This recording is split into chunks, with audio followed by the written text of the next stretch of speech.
Nuestro próximo invitado, el comandante Kevin Duffy, prepara el tema de Technology Driving Security Challenges in the Maritime Domain. El comandante Kevin Duffy es el oficial de enlace de la Guardia Costera en la República de Panamá. Mantiene comunicación y vínculos con entidades del gobierno panameño y de la Autoridad del Canal de Panamá para abogar por políticas y procesos de beneficio mutuo para toda la gama de asuntos marítimos, incluido el Servicio Aeronaval de Panamá, SENAM, y el mantenimiento de las disposiciones de Salas Bay. Antes de llegar a Panamá, el comandante Duffy sirvió como comandante en jefe del equipo de salvamento y seguridad de la Guardia Costera en Miami, liderando una unidad que decomisó más de $100 millones de cocaína. Participó de la misión de seguridad presidencial marítima más recurrente en la historia de los Estados Unidos de Norteamérica y se movilizó para realizar operaciones de recuperación de desastres como parte de la respuesta consecutiva a los huracanes Harvey, Irma y María durante la histórica temporada de huracanes del Atlántico en el año 2017. También se ha desempeñado como líder de equipo desplegable y oficial de buceo, oficial ejecutivo del MSC State en Nueva York y Boston, respectivamente, liderando el equipo de capacitación de la Guardia Costera de Oriente Medio desde el 2008 hasta el 2009. El comandante Duffy realizó misiones de asesoría en 9 países de la región, incluyendo Irak, Jordania y Yemen. Durante este tiempo también participó en el establecimiento de las Fuerzas de Tarea Combinada 151, ideando y administrando la función inicial y los primeros despliegues de la Guardia Costera bajo la nueva organización que se enfrentó al alarmante aumento de la piratería en el Golfo de Adén y en la cuenca somalí. El comandante Duffy se desempeñó en la oficina del secretario de Seguridad Nacional y como analista estratégico en la sede de la Guardia Costera, donde fue principal escritor de la Guía Estratégica General de la Guardia Costera, la intención estratégica del comandante 2015-2019. Graduado de la Academia de la Guardia Costera de los Estados Unidos, el comandante Duffy tiene una maestría en artes en diplomacia de la Universidad de Norwich, una maestría en artes en seguridad nacional y estudios estratégicos de la Escuela de Guerra Naval de los Estados Unidos de Norteamérica, así como también una maestría en administración pública de la Universidad de Harvard. Ladies and gentlemen, welcome.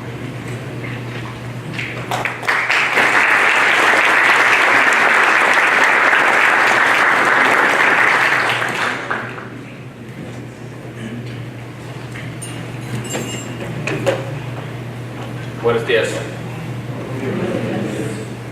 En primer lugar, muchas gracias para invitarme a participar en esta conferencia para hablar sobre cuestiones importantes que nos afectan a todos los que trabajamos en el sector marítimo.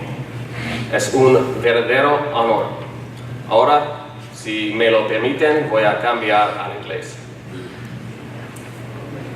I can think of no better place to discuss the dynamic and ever-changing maritime industry than here in Panama. When the canal here was originally built, it transformed worldwide shipping, drastically It transformed worldwide shipping, drastically reducing times between critical ports, altering trade routes, and creating a new fulcrum of the global economy. For a more recent example of how the canal transformed the maritime industry, just look to the drastic changes made in United States ports based upon the canal's expansion. Cities including Boston, Houston, Miami, Charleston, and Savannah have invested hundreds of millions of dollars in port expansions and improvements, with projects including installation of more and larger cranes and extensive dredging. In the Port of New York and New Jersey, the Bayonne Bridge was raised by over 60 feet to accommodate this larger shipping traffic. So the canal was expanded, and in the Port of New York, one of its major bridges was raised by over 20 meters. In the case of both the canal's construction and its expansion, there were also serious security-related challenges that resulted. The original canal construction was accompanied by a long-standing United States military presence, and with the canal's expansion, physical measures had to be implemented in both Panama and every port worldwide that wanted to benefit from the larger shipping traffic that it allowed. The canal is a striking example then of how progress in engineering has changed our maritime trading system. And of course, there are many other drivers of such change, with each progressive step opening the doors for further steps, which in turn capitalize on those that came before. Vast improvements in global positioning, navigation, intermodal logistics systems, propulsion and safety systems, and so on, all serve to accelerate and improve maritime trade. And with each of those changes, there comes the need to keep our systems safe and secure. Think about the layers and requirements for security of a major port facility, for instance, as outlined by the International Ship and Port Facility Code. Think about current global efforts for cybersecurity for our critical infrastructure and systems. And now ask yourselves, what's next? What is the next canal, the next driver of revolutionary change in the maritime domain? And what security challenges will such new systems and processes create for us? We should be impressed with the current state of maritime trade, maritime professionalism, logistics and engineering, and electronic systems. We may rightly now take for granted systems that would have been unthinkable even a decade ago. But appreciating how far we've come should never blind us to the inevitable fact that further change will come. We'll continuously alter how we manage activities with the maritime nexus, and thus alter what we must do to protect them. Look, for instance, at recent International Maritime Organization changes made to account for cybersecurity risk considerations. Under new IMO rules, ship owners and managers now have until 2021 to incorporate cyber risk management into ship safety plans and procedures. This will not only require compliance by ship owners and operators, though. Port state control authorities will need to develop or hire the expertise to ensure compliance, meaning that mere participation as a ship owner, flag state, port authority, or regulator of any kind will depend on the ability to rapidly develop or find expertise that will be wholly new to many stakeholders. Indeed, the issue of cybersecurity writ large raises a more profound question. Somebody touched on this before. In an industry that relies on interconnected systems to produce efficiency and save time and money, think intermodal connections, how do we successfully take one of the most important cybersecurity principles, segmenting off systems from each other so as to prevent malware from spreading? That is, how do we fully capitalize on our progress while still staying safe? These questions go right to the heart of our most vexing issues. And those issues in the context of maritime trade and ports are critical ones.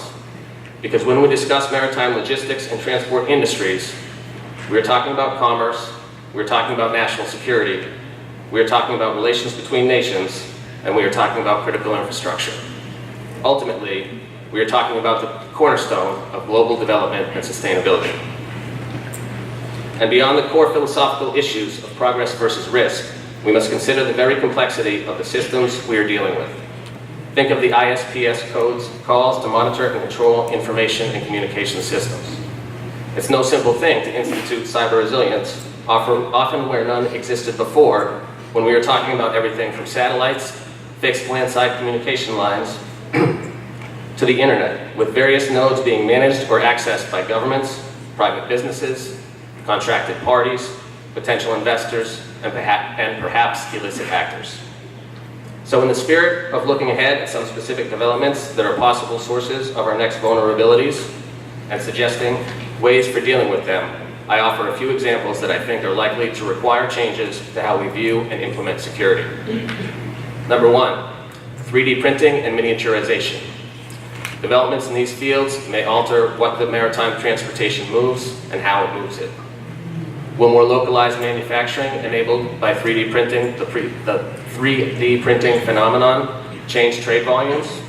There's speculation that self-manufacturing of this kind will decrease container shipping and increase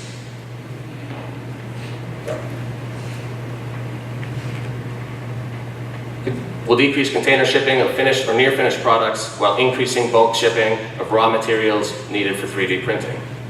Miniaturization, conversely, may make it more attractive to ship finished products rather than raw materials or constituent parts. Will such developments alter maritime traffic patterns, thereby altering where and when we need to apply security efforts and resources?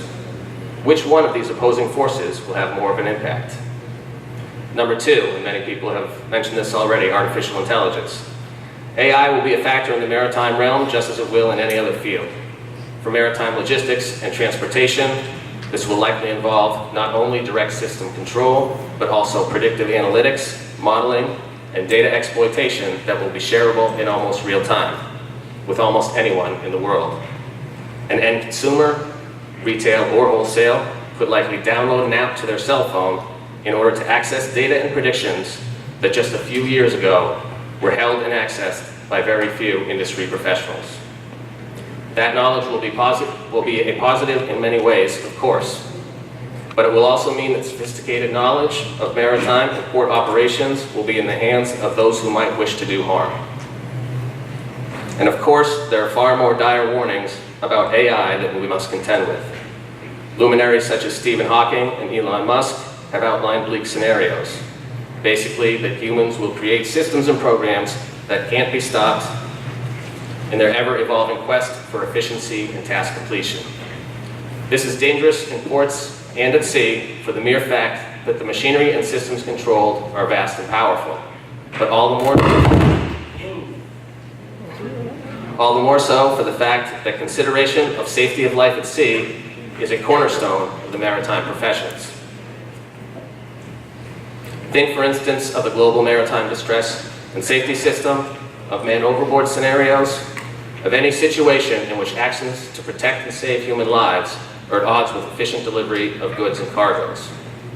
Human operators are bound by tradition, convention, and even morality to help those encountered in distress at sea. Will AI operators do the same?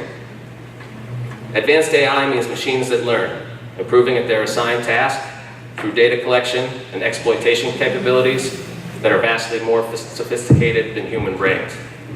Are we sure we can incorporate our current standards of behavior into such a system? Number three, navigation.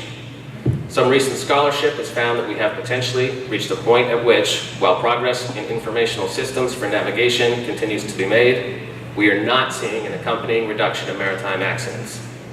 Too much information, such scholarship suggests, becomes confusing and overwhelming, making navigation more complicated rather than easier. Number four, growing sophistication of criminal actors. Exploitation of the global shipping system for illicit purposes has been a problem as long as vessels have taken to sea. The very scale and complexity of the maritime transportation system makes it an obvious target for those seeking to covertly smuggle goods and people. What changes might technological developments bring to this realm? In terms of illicit substances, we're already seeing that there could be a potential shift from raw narcotics or pharmaceutical-grade products to precursor chemicals used to make synthetic alternatives or equivalents. Why smuggle a product that is already banned and detectable when you can separately smuggle precursor products that are not illegal and then simply combine them to produce the banned substance at the user end? How can the maritime industry even prevent this when we may not even know the potential uses of precursor substances? Further, we must never forget that criminal elements will also be adopting the same technology that we use. As stated, advanced automation, AI, and information sharing can potentially be exploited by those looking to attack the global trading system itself. But more traditional criminals, simply seeking to profit off of rather than destroy the system, will also be adopting the most advantageous technologies.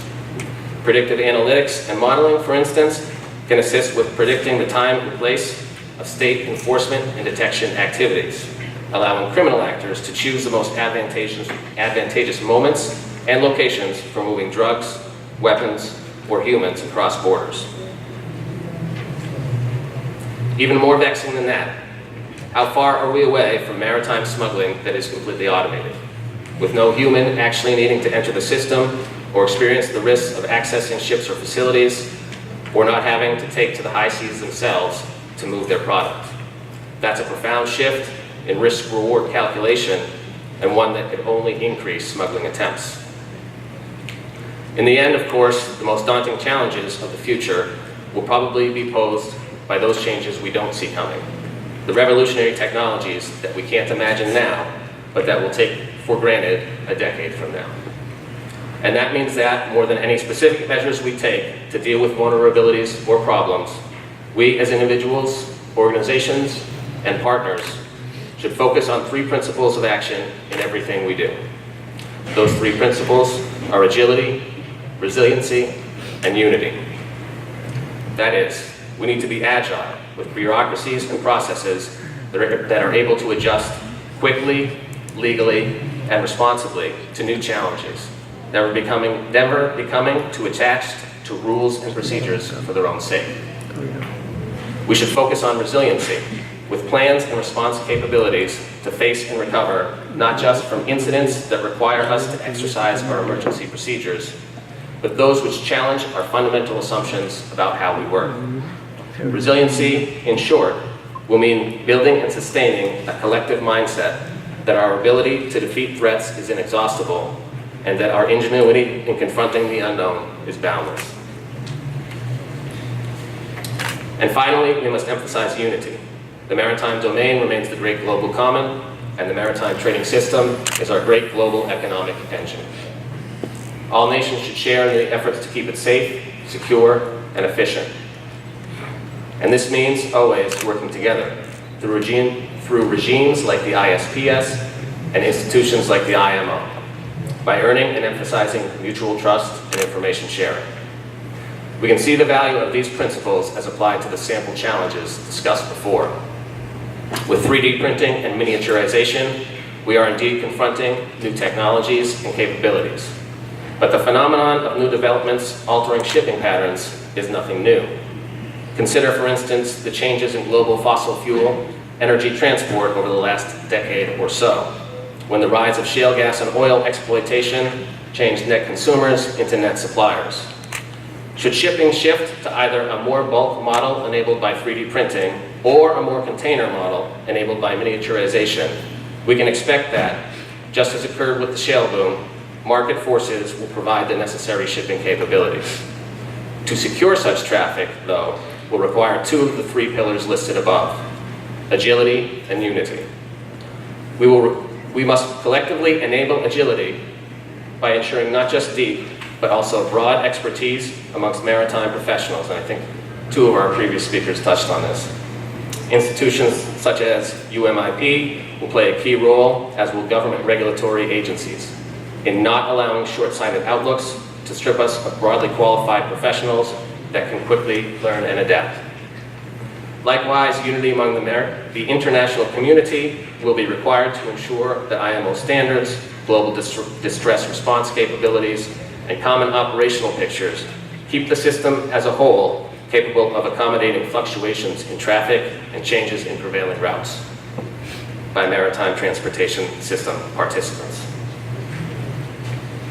Dealing with artificial intelligence will perhaps be a more daunting challenge.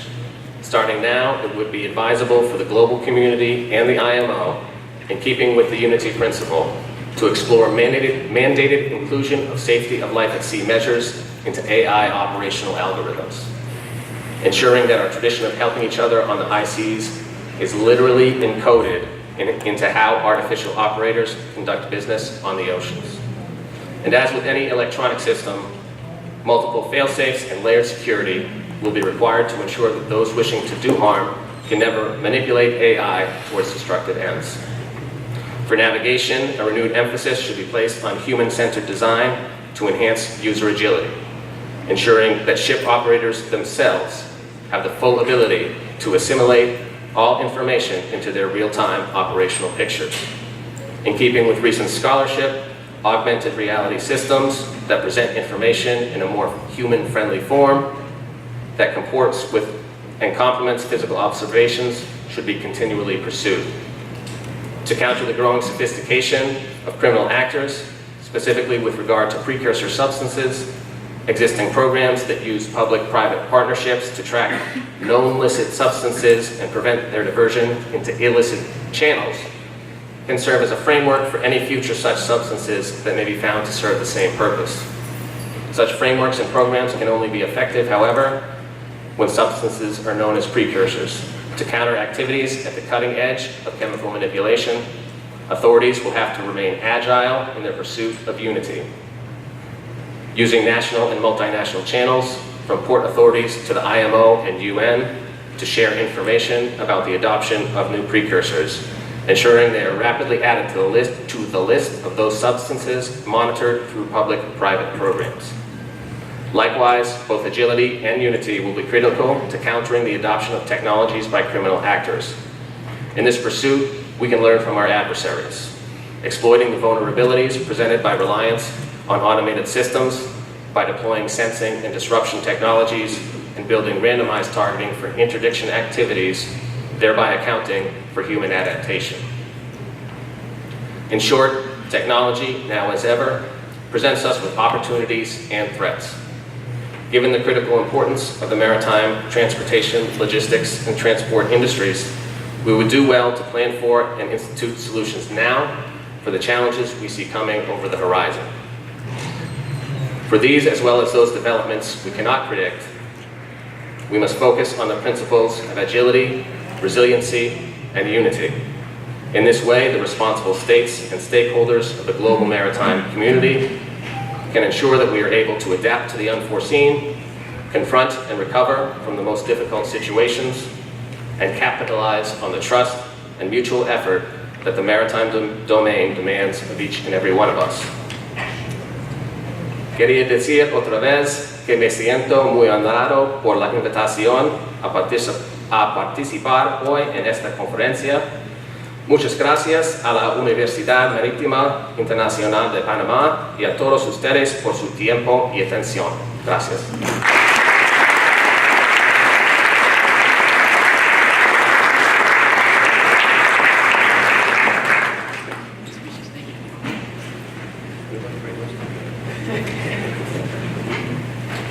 All right, very interesting presentations. Just to recap on we are at Admiral Fultis, we talk about adapting the students. Something that every time we come to one of these congress, give us thinking of if we are doing things right on time. In regards to the training for cadets and our maritime students. There are certainly trends emerging from this time period. I'm quoting Admiral Fultis.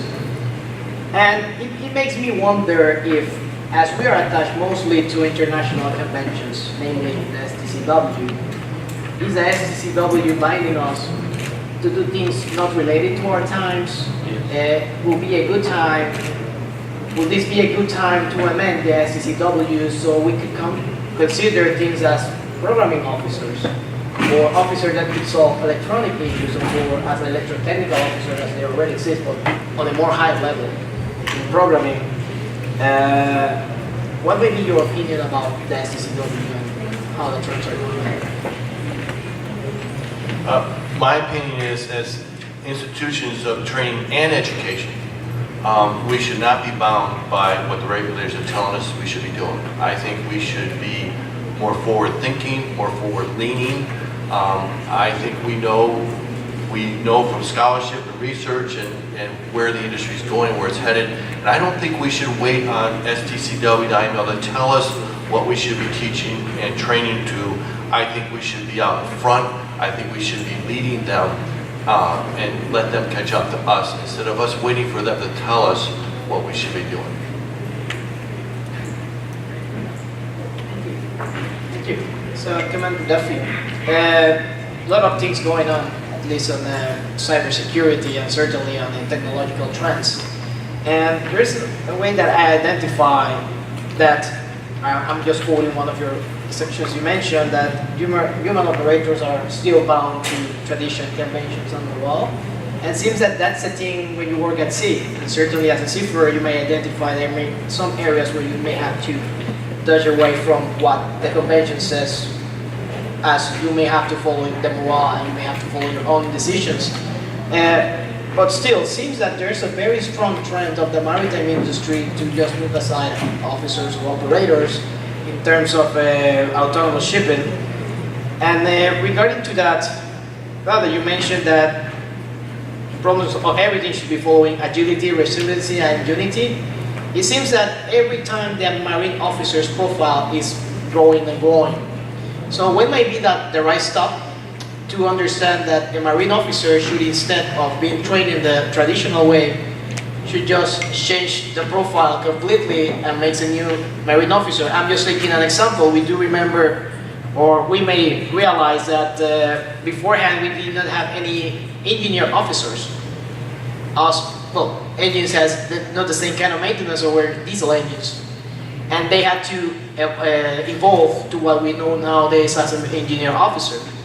But based in your perspective, do you think there will be a time that the marine officer just needs to stop and we need to reevaluate the whole concept of being a marine officer in terms of what the industry is looking from the marine officers in the next coming years? So the short answer would be no.